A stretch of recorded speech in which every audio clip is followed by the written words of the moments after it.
Ya, pada hari ini kami dari BPCB Jawa Timur bersama teman-teman komunitas yang ada di Tapal Kuda, ya sebagian ada perwakilannya di sini. Namun pada saat ini kita ada di Desa Duet ya. Di situ apa namanya Pak? Nangker. Mudah-mudahan benar ya cara ngomongnya. Nah, di sini menurut informasi dari Pak Halik dan teman-teman komunitas yang lain, Pak Irwan juga pernah ke sini katanya. Ini ada sebuah bukit kecil ya dari susunan bata. Nah, ini kita belum tahu informasinya secara jelas karena dia tertumpuk secara acak. Jadi dia tidak berstruktur secara intak. Namun menurut informasi dari beberapa pihak disebutkan bahwa Pak Halik ini pernah katanya melihat strukturnya. Mungkin di sekitar sini ya, bukan di tempat yang ini. Nah, ini perlu kita dapat informasi dari Pak Halik dulu, nanti bisa diperkuat oleh Pak Desa ya, Pak Adi Chandra ya. Jadi Pak Halik menurut yang pengetahuan Pak Halik yang selama ini kenapa kok ada temuan seperti ini?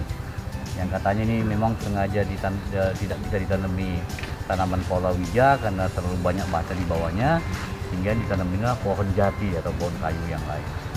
Mungkin bisa menceritakan pengalamannya selama itu. Biasanya ya Pak, kalau musim kemarau ya, itu banyak warga itu nanam, karena ini memang tidak bisa ditanami ya, tidak bisa dialiri irigasi, sehingga banyak warga itu buat sumur untuk nanam lombok atau apa. Biasanya setiap penggalian sumur itu pasti mengenai sebuah struktur bata ya. Beberapa kali saya dapat informasi itu, beberapa kali juga saya datangin, memang benar ada struktur batu bata besar-besar itu. Terus temuan-temuan seperti kendi susu, gerabah, kadang juga proslet itu sering ditemukan. Ada koin nggak? Kalau koin pernah juga. Pernah, cuma saya enggak sempat keduluan sama pemiliknya itu, malah dijual ke loak di kilo. Oh gitu. Kalau informasi itu sering dapat. Jadi Pak Halik ini adalah salah seorang dari anggota BUMDes ya Pak ya? BUMDes, kepala BUMDes ya? Iya, kepala BUMDes atau punya komunitas sendiri nggak Pak?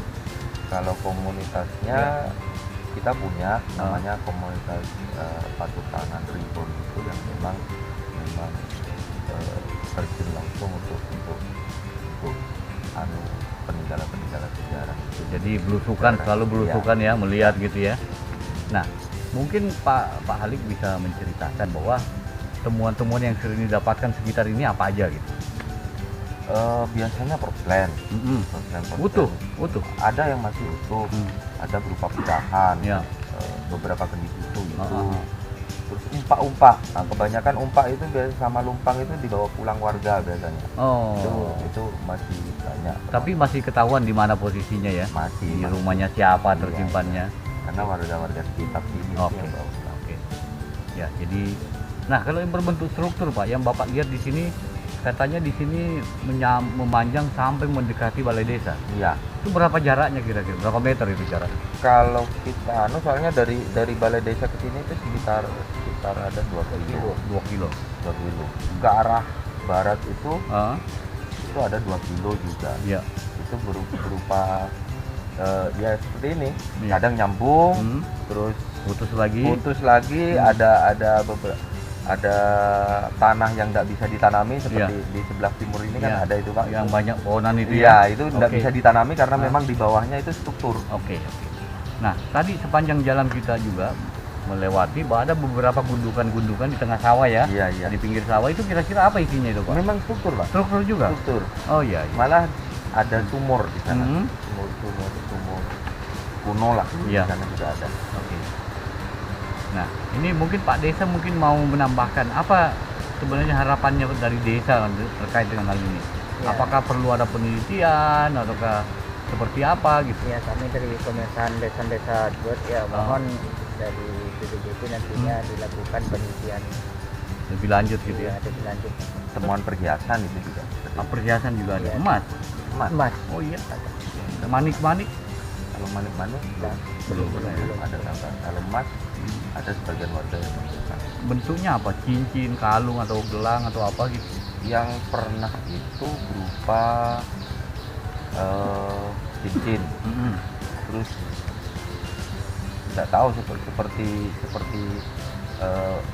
mainan kalung itu. Bundar, Oh, yang di sini leontin ya?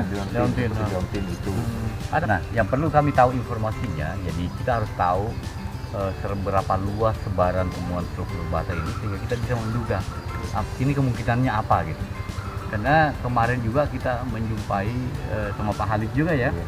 di daerah. Jaraknya berapa dari sini kira-kira? 3 kiloan. Iya, betul. Ke arah mana itu? Ke arah barat. Ke arah barat ya. Itu kita temukan yang katanya struktur juga. Iya. Dan dia di gundukan, ada makam dan ada pohon. Oke. Nah ini harus kita kaitkan semuanya. Jadi memang perlu kajian yang luas gitu. Iya. Nah sekarang yang kita butuhkan adalah bagaimana itu informasi dari masyarakat, apa saja yang pernah ditemukan. Nah kita data dulu apa dan di mana posisinya. Jadi kita bisa menaruhnya dalam peta sehingga kita bisa lihat, oh ini ruangnya. Nanti kita melakukan penelitiannya di bagian mana seperti itu.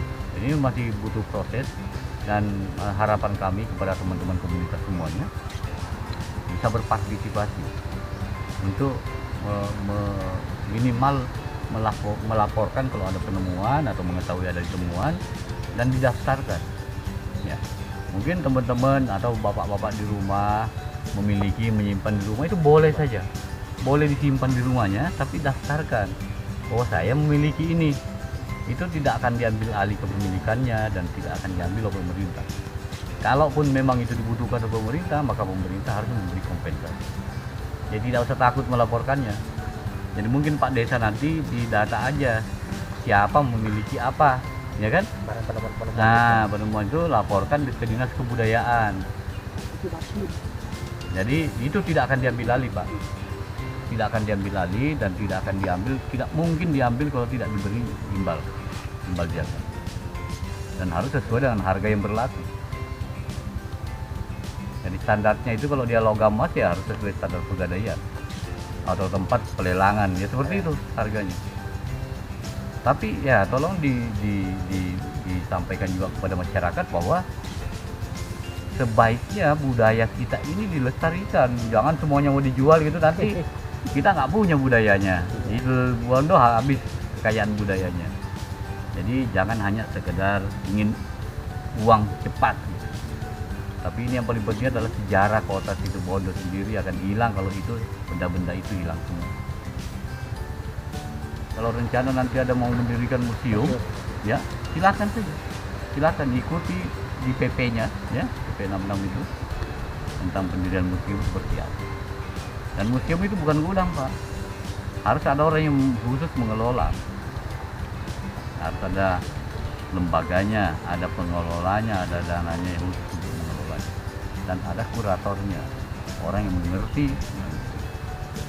Salah seorang yang pernah menjadi kurator di sini adalah Pak Hadi. Ada sertifikatnya. Dia bisa membantu.